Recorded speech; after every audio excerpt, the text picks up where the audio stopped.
ఇంత గొప్ప కుటుంబానికి కోడలు వయ్యుండి సభ్యత సంస్కారం లేకుండా మగాడి మీద చేయి చేసుకుంటావా? కనీసం పనివాళ్ళున్నారని ఇంగిత జ్ఞానం కూడా లేకుండా పోయిందా నీకు? తప్పుడు మాట అంటే చెంప పగలగొట్టాను తప్ప. అయినా నువ్వెవరు నాకు అడ్వైస్ చేయడానికి? నాకు అత్తగారివా? కోడలిగా ఈ ఇంట్లో దీపం పెట్టడానికి నువ్వెలా వచ్చావో నేను అలాగే వచ్చాను. దీపం పెట్టడం అంటే నూనె పోసి వత్తి వేసి వెలిగించడం కాదే.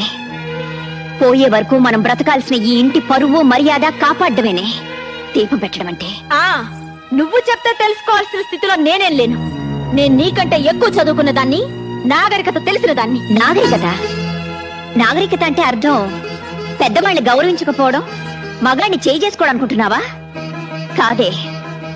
పట్టు చీర కట్టినా పాతి చీర కట్టినా ఎదుటి వాళ్ళు చేతులెత్తి నమస్కరించేలా ఉండటమేనే నాగరికత అంటే. చూడు, ఇంకో ఆర్గ్యుమెంట్స్ అనవసరం. నీతో నీతులు చెప్పించుకునే అవసరం గాని అడ్డమైన వాళ్ళ ముందు తలంచి బ్రతకాల్సిన కర్మ గానీ నాకు లేదు.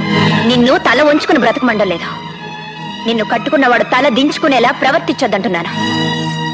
నువ్వు వాడిని కొట్టావు, వాడిని తిరుగు కొట్టుంటే నీ పరువును వెయ్యేది, ఈ కుటుంబ ప్రతిష్ట ఏమయ్యేది? ఆడపిల్ల పుట్టింట్లో ఎంత గారాబంగా పెరిగినా అత్తవారింట్లో అణుకోతో బాధ్యతతో ప్రవర్తించాలి. అది తనకి అందం, ఆ కుటుంబానికి గౌరవం. గుర్తుంచు.